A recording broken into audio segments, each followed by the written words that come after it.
음식의 생명은 깊은 맛을 낼 줄 아는 식당이 진짜 맛집이죠. 복잡하고 어려운 정치 뉴스를 깊이 있고 맛깔나게 분석해드리는 시간, 정치 맛집 시간이 돌아왔습니다. 이번 주도 네 분의 셰프 모셨습니다. 소개하죠. 국민의힘 김근식 전 비전전략실장 어서 오십시오. 안녕하세요. 김근식입니다. 예, 옆으로 개혁신당의 이기인 사무총장 어서 오십시오. 네, 안녕하세요. 이기인입니다. 반갑습니다. 그리고 민주당 상근 부대변인 전 민주당 상근 부대변인이자 맥 정치사회연구소의 서영주 소장님 어서 오십시오. 네, 안녕하세요. 서영주입니다. 그리고 옆으로 박원석 전 의원 어서 오십시오. 네, 안녕하십니까? 아니 머리 파마하셨어요? 예. 가을맞이 파마입니까? 뭐 이제 머리도 좀 자를 때도 됐고 손질도 해야 되겠기에. 나이 들어 보여. 왜 또 그러세요? 자주 가는 미장원 사장님이 권해주시기도 하고. 잘 되셨어요. 굉장히 좀 나이가 들었어요. 보이는 게 아니고. 매우 잘 어울리십니다. 잘 어울리세요. 네, 매우 잘 어울리세요. 그리고 좀 세게 마신 것 같아요. 근데 처음에 이렇게 좀 세게 빠글빠글 말아야 오래 가지요. 오래 갑니다. 예. 돈 아깝잖아요. 그만. 그럼 아주 좋습니다. 아우, 가을 맞아서 헤어스타일에 변화를 주신 박원석 전 의원까지 이렇게 네 분의 셰프와 함께 오늘 이슈 하나하나 짚어가 보도록 하죠. 자, 오늘 어떤 이슈들을 준비해 오셨을지 메인 디쉬의 뚜껑 하나하나 열어보겠습니다. 김근식 교수님의 메인 디쉬, 메인 이슈 뭔가요? 제가 가져온 메인 디쉬는 내우외환입니다. 내우외환 네. 하면서 골라오신 사진을 보죠. 사진을 보니까 이재명 대통령이 지난주 유엔 총회에 참석해서 뭐 있었던 그 어떤 행사들을 가지고 네. 오신 것 같아요. 어떤 이야기입니까? 뭐 유엔 총회 순방 다녀왔는데 네. 관세 협상에 난관에 봉착했다는 사실하고요. 음. 내우는 뭐 이번 주말에 가장 큰 사건이었던 국가기관망 화재 사건. 그래서 내우외환으로 가져왔습니다. 조금 이따 설명드리겠습니다. 그러죠. 이어서 박원석 셰프가 준비한 메인 디쉬 뭔가요? 열어주십시오. 지난주에 굉장히 화제가 됐던 키워드인데요. 네. 추미애 3차 대전입니다. 추미애의 3차 대전 준비해 오신 영상 보겠습니다. 1차 대전은 추미애 윤석열, 2차 대전은 추미애 한동훈, 지금 3차 대전인 추미애 나경원의 전쟁인데 네. 전쟁의 결과가 적절하거나 좋았던 게 기억나지 않아요. 민주당의 김영진 의원이 지난주 한 라디오에 출연해서 했던 이 발언 가져오셨네요. 너무 맞는 말이어서 가져왔습니다. 추미애의 3차 대전. 왜 3차인가? 요거 잠시 후에 설명해 주세요. 이어서 뚜껑 열겠습니다. 이기인 셰프가 준비해 오신 요리 뭔가요? 네, 제가 오늘 가져온 요리는 권력은 현지에 있다입니다. 권력은 현지에 있다? 그러니까 뭐 외부에 있다, 현지에 있다 할 때 그 현지예요? 그 현지이기도 한데요. 지금 대통령실 총무비서관 김현지 이야기입니다. 구체적인 이야기는 이따 말씀드리겠습니다. 안 붙여도 돼. 오늘은 다 뭔가 아리송하게 이따 말씀드리겠습니다. 좋습니다. 자, 서영주 소장이 골라오신 이슈 뭔가요? 네, 견제받지 않는 권력의 몰락. 이번에 정보조직법 통해서 78년 만에 검찰청이라는 이름이 폐지됐습니다. 예. 네, 거기에 대해서 좀 말씀드리겠습니다. 가져오신 영상 보여주세요. 재석 180인 중 찬성 174인, 반대 1인, 기권 5인으로서 정부조직법 일부 개정 법률안 대안에 대한 수정안은 가결되었음을 선포합니다. 지난주 금요일이었습니다. 우원식 국회의장이 정부조직법 가결됐습니다. 선포하는 그 장면 골라오셨는데 오늘 이야기 여기서부터 그럼 풀어가 볼까요? 네. 어떤 의미로 골라오셨을까요? 일단 이제 이 검찰이라는 조직이 78년 만에 대한민국의 역사에서 사라졌습니다.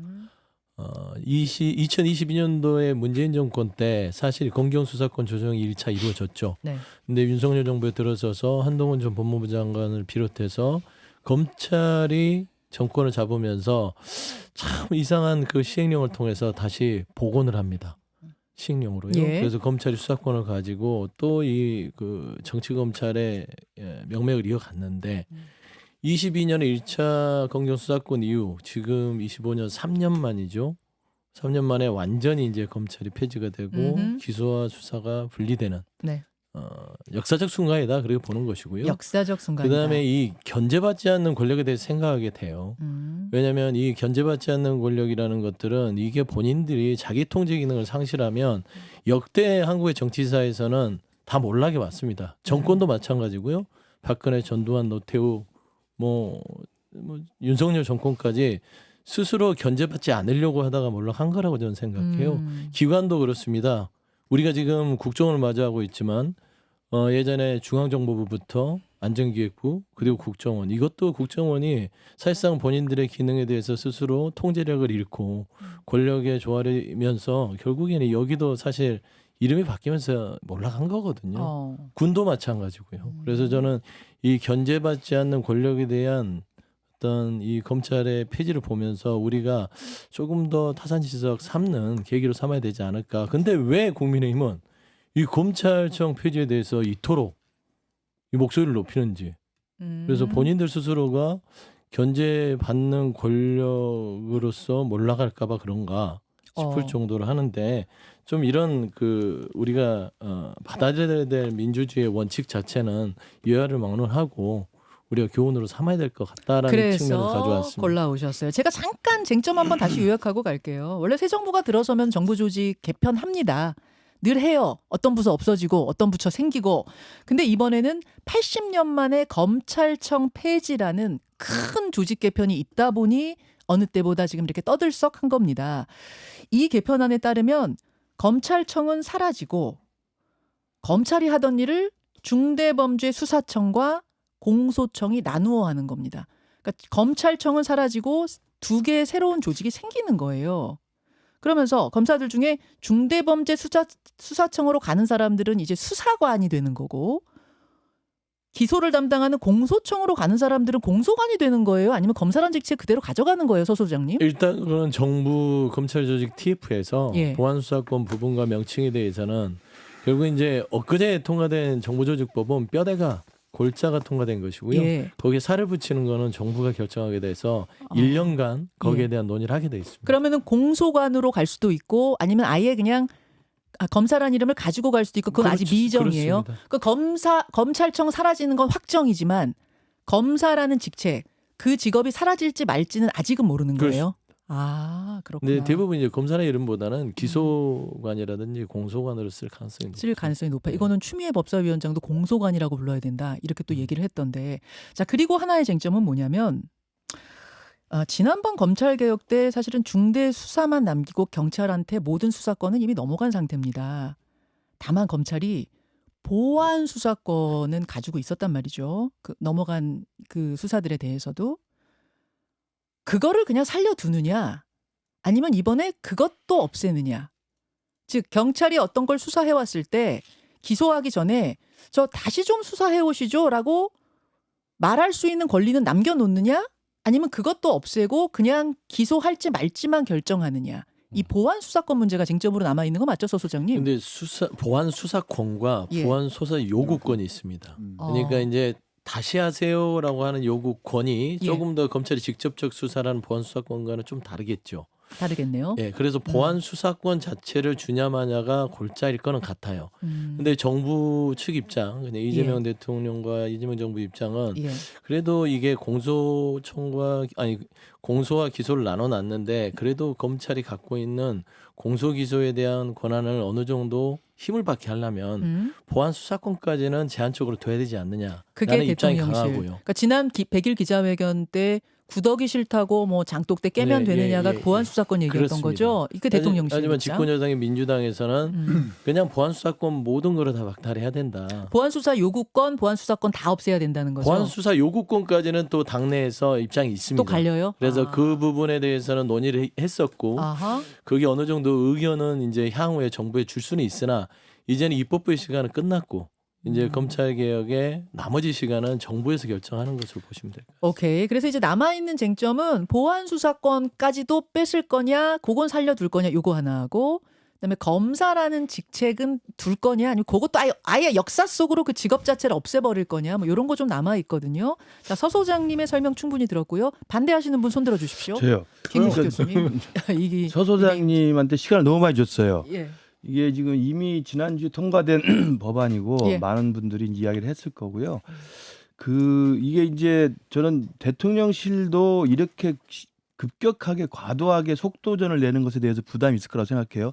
그렇기 때문에 이번에 1년이라는 유예 기간을 달아놨잖아요. 네. 그러니까 저는 뭐 기득권 검찰을 아예 해체하겠다라는 뭐 역사적 소명을 이야기합니다만 하면서도 찜찜한 거예요. 그러니까 무슨 부작용이 있을지 모르니까 1년 동안 좀 두고 보겠다는 건데 이게 과거에 덧센 상법이나 노란봉투법 했을 때 이게 부작용 이야기하니까 우리 김용범 정책실장인가요? 그거 해보고 나서 무슨 문제가 생기면 다시 고치죠. 이런 식의 지금 안이한 생각으로 문제 해결은 회피하고 밀어붙이는 거라는 말씀드리고요. 어허. 두 번째는 이게 헌법과 관련이 있어요. 이미 이제 검찰총장 출신들이나 네. 법무장관들이나 일선 검사들 쪽에서도 헌법을 고르치지 않고 과연 이게 하위 법률인 법률로 이거 할 수 있느냐. 헌법에 이미 나와 있는 단어들과 개념들과 기관이 있지 않습니까? 네. 검찰이라는 것과 검사라는 것과 검찰총장이라는 게 헌법에 다 명시가 돼 있습니다. 근데 헌법은 그대로 있는데 이제 검사라는 단어가 없어지는 것처럼 이야기를 하잖아요. 또 없어질 가능성도 있고 또 검찰청은 아예 없어져 버렸고 예. 이렇게 됐을 때 과연 헌법을 뛰어넘고 180석의 거대 의석으로 그냥 밀어붙여서 이걸 할 수 있느냐라는 형식적인 논리하고 마지막 가장 본질적인 논리는 이게 쓰레기차 피하다가 똥차 만나는 격입니다. 그게 무슨 말씀이에요? 검사 문제 있다고 많은 분들이 이야기하죠. 그다음에 내부자들 같은 그런 천만 동원 영화를 보니까 많은 네. 국민들이 검사가 문제가 있다고 생각해요. 예. 그러나 열심히 일하는 검사가 더 많습니다. 어허. 그러나 몇몇 문제가 있는 검사가 있다고 그래서 예. 저렇게 밀어붙이면 경찰한테 다 주는 건데 예. 영화를 봐도 경찰이 더 비리 경찰이 많습니까? 정치 검찰이 더 많습니까? 비리 경찰이 훨씬 더 많아요. 그거는 아니 그러니까 영화에 그렇다는 딱 거예요. 잘라 얘기할 네. 수는 없겠지만, 그렇지. 그러니까 검찰에 문제가 있듯 경찰에도 일부 문제 있는 사람이 일부 있지 문제도 있고 않겠냐. 그렇기 때문에 검찰을 죽이려고 해서 그러면 또 다른 대안으로 경찰을 택한다는 게 과연 국민들이 믿을 만하냐? 경찰이 과연 검찰의 그런 비리와 기득권과 특권층과 달리 정말 깨끗하고 청렴하게 국민 입장에 해줄 것이냐? 이것에 대한 아무런 보장이 없습니다.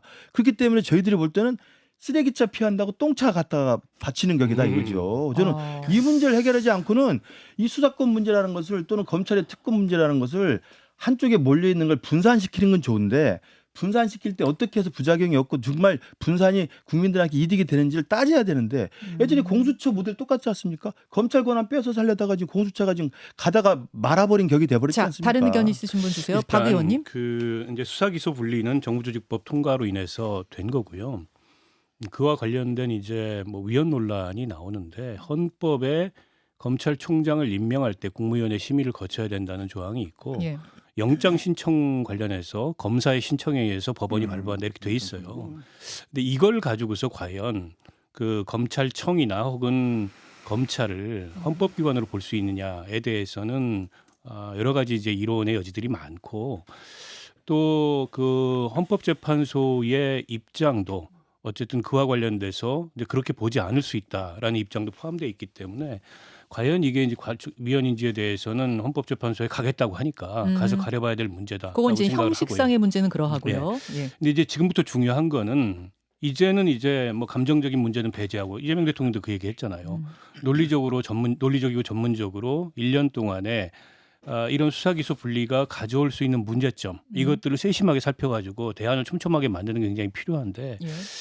이게 이제 수사권 오남용이라는 거는 검찰에 있을 때만 발생하는 게 아니고 그 수사권이 경찰로 넘어가서도 발생합니다. 이미 발생을 하고 있어요. 부실 수사 문제 굉장히 많고 어허. 이게 이제 고소했을 때 그 고소 사건에 대한 처리 지연 문제가 현장에서 굉장히 심각하게 제기가 되고 있습니다. 그런데다가 이제 검찰이 수사를 안 하니까 그럼 경찰이 아예 검찰로 송치를 안 하는 사건들 이 문제에 대해서는 그러면 어떻게 할 거냐. 물론 그에 대해서 이제 이의 신청을 하면 네. 이의 신청은 그동안에 검찰이 그 들여다보고 처리를 했는데 네. 그건 누가 하는 거냐. 이런 문제가 여전히 불투명해요.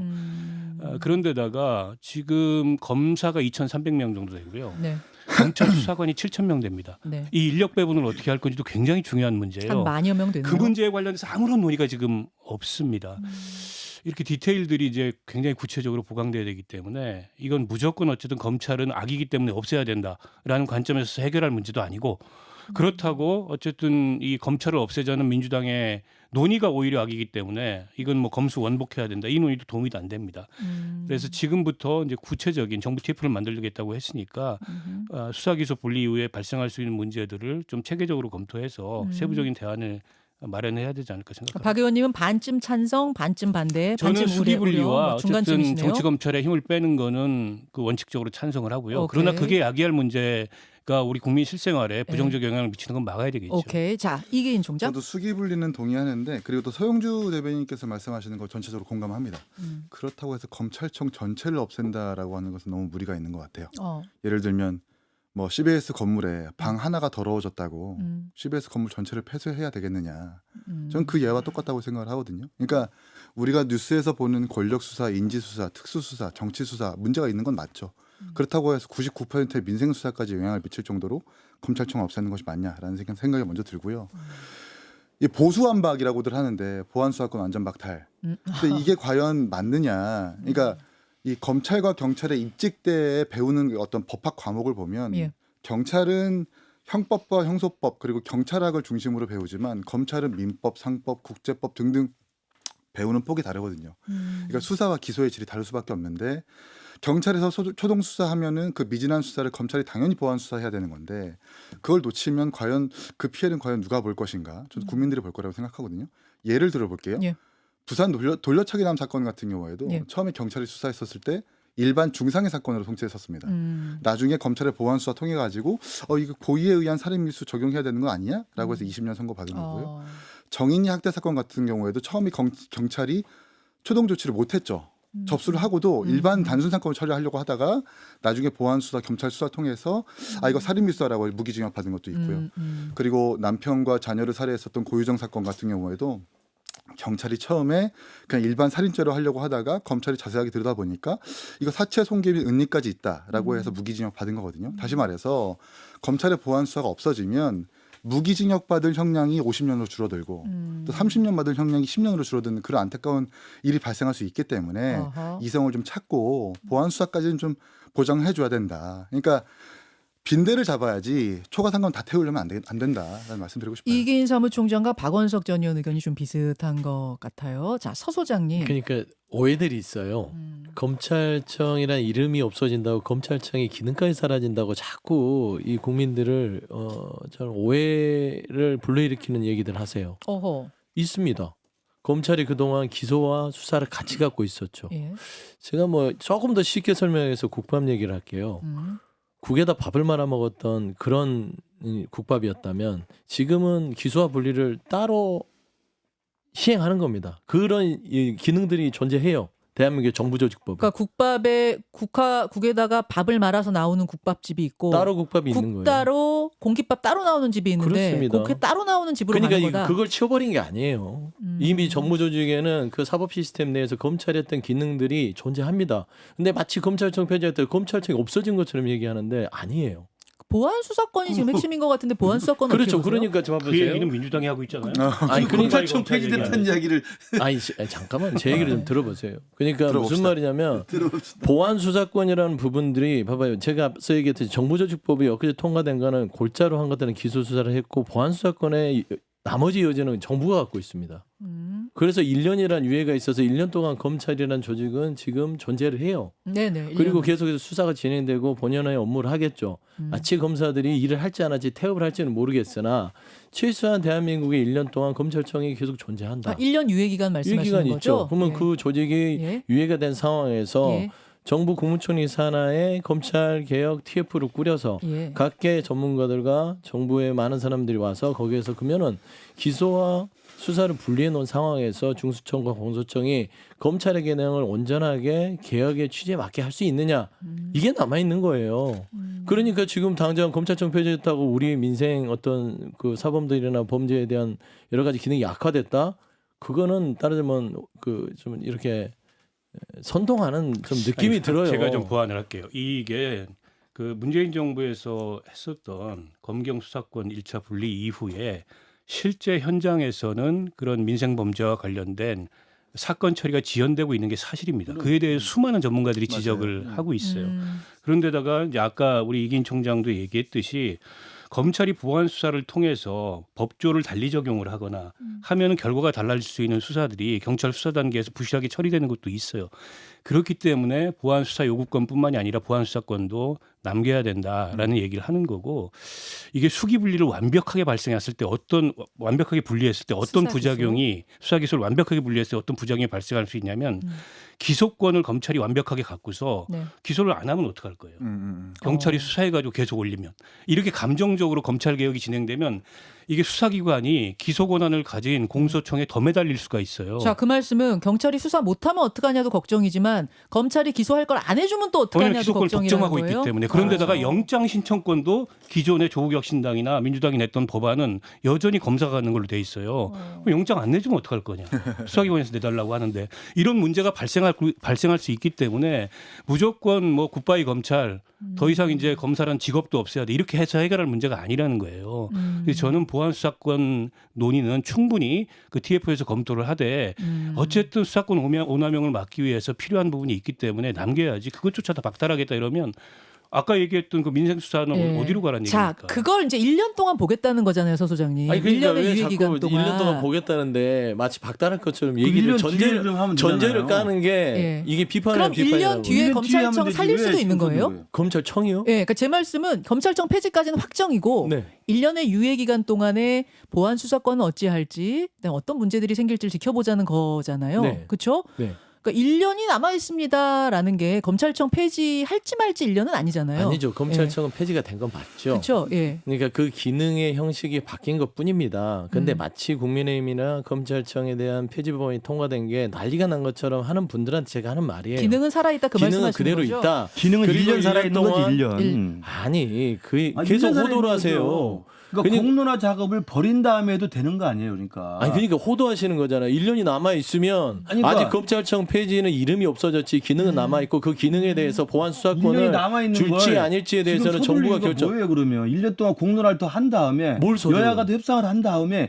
1년 동안 고민해야 될 내용들이 다 정리된 다음에 한꺼번에 해도 되는 거죠. 아니 보세요. 아니 김근식 위원장님 왜 교수시면서 이 답답한 아니, 소리 하시는지 모르겠네. 지금 말하는 아니 검찰청 정부조직법을 지금 폐지라는 게 뼈대로 통과시켜놔야 아니, 정부에서 지금 우리 얘기를 할 거 아닙니까? 우리 세 명이 검찰청 폐지에 대한 부작용과 민생의 어려움을 이야기하잖아요. 네. 근데 서영주 소장이 이야기한 반박은 뭐냐면 니들이 지금 모르고 헛소리하는 거다. 1년 동안 살아있다 지금 이야기하잖아요. 1년 자, 동안 제가 뭐가 정리하겠습니다. 살아있습니까? 제가 정리하겠습니다. 아니 그거 말이 그러니까 안 되죠. 뭐가 말이 서 안 소장님은 돼요. 내가 설명을 검찰청 폐지는 확정이지만 1년의 기간 동안 충분히 문제점을 들여다보고 보완하면 된다 이 말씀이시고, 김 교수님은 그러면 그 1년을 다 한 후에 폐지할지 말지를 결정했었어야 되는가? 이게 지금 두 분의 생각이 좀 다른 건데. 저도 정리를.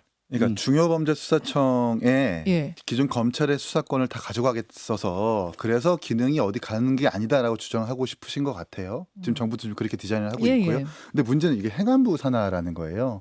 행안부 산하면 검사들이 오는 게 아니라 대부분 경찰 인력이 아마 중수청으로 갈 겁니다. 그럼 검찰이 있으나 마나 하게 된 거고 검찰의 수사권이 온전히 온다고 할 수 없는 부분이기 때문에 아마 서영주 대변인 말씀은 뭐 우려는 맞고 그렇게 주장하시는 건 일리가 있지만 그렇게 말씀대로 하시는 실현되지 않을 거라는 생각이 들고, 1년 유예 기간 말씀하시는데 지금까지 형사사법체계가 정착된 지 78년이거든요. 네. 그리고 지금 형사소송법이라고 하는 게 검찰의 수사권을 전제로 만든 법이기 때문에 이걸 다 뜯어 고쳐야 되는 일이 생기는 겁니다. 이걸 다 뜯어 고치는 과정에서 혼란과 논란도 만만치 않을 거고요. 그렇기 때문에 1년 유예 기간만으로 충분히 부족하고, 지금 중수청 법안을 봐도 기존의 검찰 전부 다 없애고 중앙수사청과 지역청을 만들겠다라는 건데 그 구체적인 어떤 로드맵이 하나도 없어요. 그러니까 이거 1년 안에 만든다? 이게 호도하는 이게 거예요. 불가능한 1년이라고 또 이거 호도하는 겁니다. 국민들을. 검찰개혁은 2002년 노무현 전 대통령부터 얘기가 나왔던 겁니다. 벌써 23년이 됐어요. 그리고 문재인 정부 들어서 숙성이 된 게 검찰개혁에 대한 개혁이었고, 그게 1차만 검경수사권 조정이 있었던 겁니다. 2차를 앞두고 나서 정권 창출을 못하면서 윤석열 정부가 왔던 것이고, 검찰이 집권하면서 검찰을 보호하면서 이상한 시행령을 통해서 검수 원복을 했던 겁니다. 어허. 그게 3년 만에 이제 제대로 되는 거라서 23년 동안 검찰개혁에 대한 로드맵은 충분히 되어 왔다. 오케이. 그리고 사실 1년 동안 충분히 공론화를 한 다음에 정부조직법을 통과하는 논리는 어떻게 그게 나올 수가 있어요. 자. 사실 정부조직법 뼈대가 통과되지 않으면 이건 정부가 논의가 할 수 없는 겁니다. 그래서 그런 그 구조를 알면서 공론화 그러면 다 하고 나서 하지, 이거는 좀 앞뒤가 안 맞는 맥락이다. 그 말씀을 드리고 싶은 거죠. 여하튼 정부조직법은 통과됐어요. 되고 이제 1년의 유예 기간이 있는데, 그 1년 동안 가장 치열하게 아마 논의가 될 것은 보안 수사권 문제일 것 같습니다. 요거는요. 대통령실 입장과 민주당의 입장이 좀 엇갈리는 것도 바로 이 부분이기 때문인데요. 법사위를 중심으로 한 당내 강경파는 보안 수사권도 검사들에게 남겨두면 안 된다. 그 기능도 가져와야 된다라는 주장이 워낙 강합니다. 반면에 대통령실에서는 아까 그 대통령의 기자회견, 100일 기자회견 언급하셨습니다만 그거는 남겨둬야 되지 않겠는가라는 의중이 지금 실려 있거든요. 자연스럽게 박원석 셰프가 준비해 오신 이슈로 좀 넘어가게 됩니다. 추미애 법사위원장의 3차 대전을 갖고 오셨는데 추미애 법사위원장이 이 모든 강한 드라이브의 선봉에 지금 서 있습니다. 이 검찰개혁 문제도 그렇고요. 또 조희대 대법원장 뭐 청문회 문제라든지 이런 거 다 법사위가 먼저 지금 앞서서 던지고 있거든요.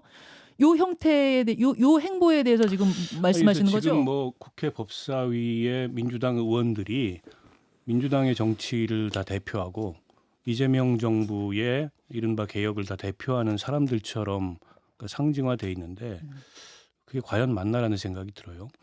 그러니까 김영진 의원이 지난주에 그 3차 대전 얘기한 것도 과거에 이제 추윤 갈등, 네. 뭐 추한 갈등, 이어서 이제 추나 갈등 이렇게 표현을 했는데 그 결과가 좋지 못했다. 근데 3차 대전이 아니고 거슬러 올라가면 한 6차 대전쯤 돼요. 이분이 그렇게 과거에서 말씀입니까? 법사위원장 할 때 타임오프제 통과시킬 때 자당 의원들도 못 들어가게 문 잠그고 한노 위원장. 당시 이제 위원장. 보수정당 의원들하고 통과를 시켰어요. 그때 당에서 징계까지 받았던 걸로 알고 네. 있습니다. 그런데 드루킹 사건이 있죠. 그 조사해 보라 그랬더니 결과적으로 드루킹이 나왔어요. 그리고 뭐 또 있습니까? 지금 뭐 조희대 대법원장 이 건도 있고. 그래서 일각에서는 추미애 위원장이 정권 브레이커인데 자신들이 정권을 잡았을 때 정권 브레이커다. 이런 얘기까지 나와요. 상대당이 정권을 잡았을 때가 아니라 그래서 오죽하면은 뭐 보수 쪽에서는 보수의 어머니다 이런 얘기까지 하겠습니까? 좀 자중을 해야 되는데 누구 말도 안 듣고 자중도 못하는 이런 상황인 것 같고 이제 김영진 의원이 표현했듯이 급발진이 맞죠. 왜냐하면 대법원장은 조희대 그 대법원장 개인의 이 옳고 그름을 떠나서 대한민국 3부 요인이고 어쨌든 국가 의전 서열 3위에 있는 분입니다. 그런 사람에 대한 청문회를 개최한다는 건 정권 차원에서 굉장히 중대한 문제예요. 근데 이거를 대통령실과도 당의 지도부와도 상의 없이 법사위에서 그냥 통과시켜 놓고 통과됐으니까 하자라는 거는 상식적인 일처리 방법이 아니잖아요. 근데 그 나중에 정청래 대표도 그렇고 지도부도 그렇고 잘했다 칭찬해주고 열심히 해라라고 격려해줬잖아요. 잘했다 칭찬한 건 정청래 대표였고요. 네. 김병기 원내대표는 경고를 했죠. 이런 식으로 일처리하면 안 된다고. 어허. 지금 당 지도부도 투톱 사이에 약간의 이제 이상 기류들이 좀 있는 게 사실이고 다른 사람도 아닌 김영진 의원이 그런 얘기를 했다는 건 네.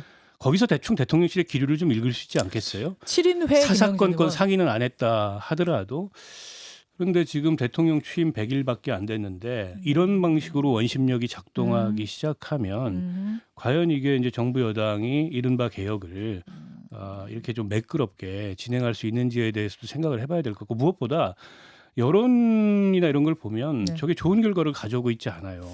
저게 이제 국민 여론이다, 국민의 명령이다 이렇게 주장을 하는데 이제 국민 주권 정부라면 국민의 여론을 두루 살펴서 어떤 것이 전체적인 국민의 여론인지를 봐야지 지지층 여론 가지고 국민의 여론이라고 호도하면 되겠습니까? 지금 한국갤럽 지난 금요일 여론조사 한번 보여주세요. 한국갤럽의 지난 금요일 여론조사 결과를 보니까 대통령의 국정 지지율이 하락했습니다.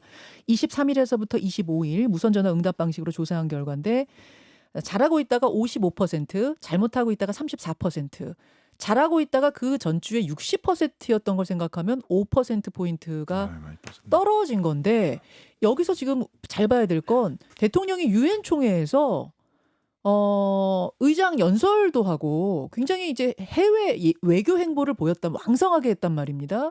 그런데도 5%포인트가 떨어진 건 상당히 좀 기이한 현상이에요. 늘 외교 행보를 하면 대통령 지지율은 뭐 어느 정권을 막론하고 올라가게 마련인데 박 의원님은 그럼 요 지지율 하락이 민주당 때문이다라고 보시는 그것 거예요? 때문만은 아니겠지만 그 상관관계가 없다고 할 수 없을 것 같고요. 앞서 말씀하셨듯이 대통령이 외교 일정 나가서 그렇게 중요한 다자 외교를 하면 국내에서 여당이 노이즈를 잘 일으키지 않아요. 근데 여당이 그런 센 노이즈를 일으켜서 이제 대통령의 그 해외에서의 다자 외교의 성과를 다 묻어버리는 그런 역할을 하고 있잖아요. 대통령실도 지금 다 답답해하고 있을 거라 보세요. 저는 답답해하고 있을 거라고 자, 봅니다. 서 소장님 얘기 먼저 듣고 가겠습니다. 서 소장님. 대통령실 불편해한다는 거는 기정사실 같아요. 조금 지금 현재 집권여당 정청래 대표 등 집권여당의 모습이 과연 이 정부를 도와주려고 하고 있는가에 대해서 갸우뚱하고 있습니다. 결과적으로. 근데 대법원장 문제에 대해서는 대통령실도 어느 정도 공감하고 있는 건 아니었어요? 그렇지 않습니다.